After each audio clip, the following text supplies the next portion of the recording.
This is Derrick with 5 minutes of music stuff. We are here. I wanted to hop on and talk about a little bit, if I can, within 5 minutes, about one of the most powerful songs I think that Kanye West has created from a sound standpoint, and then also from perhaps a gospel spiritual standpoint, and that's the Father Stretch My Hands Part One. It was off of the Life of Pablo album. That Life of Pablo album released in 2016, I believe. Kanye West's seventh studio album. One of Kanye West, in my opinion, one of his best albums to date.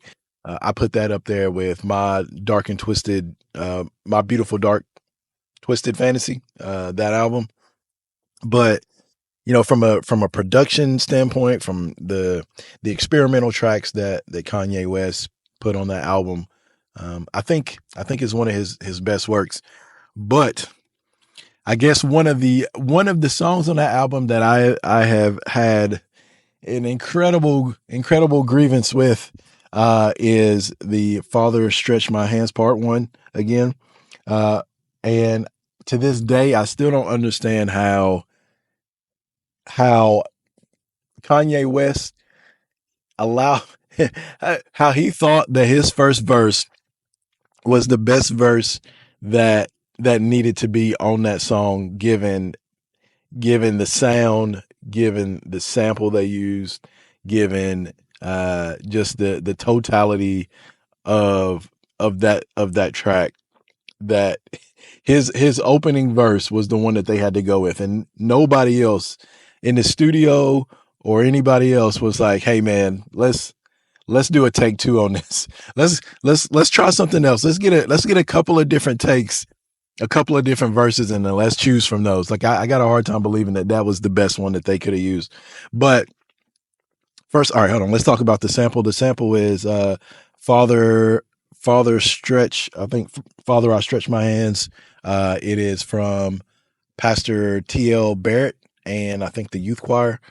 Um, that's going to be the homework. The homework is going to be to find that song and listen to it. That way you can kind of compare it against the version that Kanye West created. But my biggest grievance with that track was his verse.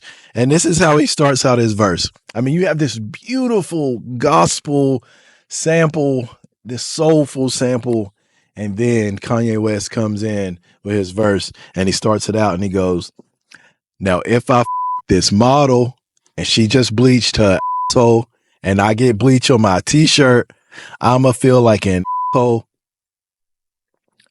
It's unbelievable, unconceivable. Now that he lyrical miracle spiritual that he decided to put that as as the official verse. I felt like if he would have come with something a little more soulful, something from his spirit, something from, and maybe that was from his spirit. Maybe that's why, in my opinion, I feel like he ruined what had the potential to be one of his best songs, one of his greatest songs. That it's hard for me to even play that around around my mom, my dad, my kids. So, but uh, I I think that perhaps Kanye West was not in the greatest of mental states at that time. Maybe it's a weird. All right, so it's a weird position. It's a weird dichotomy of having this this sound, this gospel, this again soulful, this spiritual sound, and then on top of that, you juxtapose that with this, it seems like spiritless verse, this spiritless line that he chose to go with to put on top of that. But I always thought that was, to me, for whatever reason, that irked me the most out of everything that he's done, out of all the things that he's created, is like that specific verse that he chose to go with on that specific song. But look, this is just a conversation starter. So if you can, that's my 5 minutes are up. If you can, like, subscribe, comment, and we'll be getting the Twitter going. We'll get the Instagram going, and we'll be putting stuff up on there also. So this is Derrick. 5 minutes of music stuff. Peace out.